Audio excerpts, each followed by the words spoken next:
You are looking at Julian's pronunciation guide, where we look at how to pronounce better some of the most mispronounced words in the world, like this other curious word. But how do you say what you're looking for today?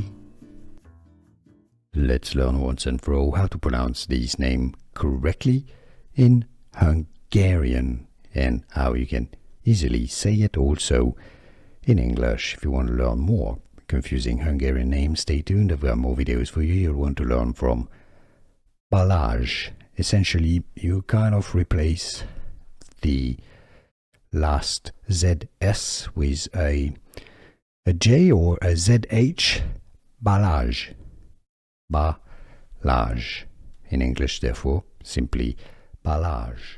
Here are more videos on how to pronounce more confusing words and names too many mispronounced. Like this video if you found it useful. I appreciate your support. I'll see you soon, and thanks for watching.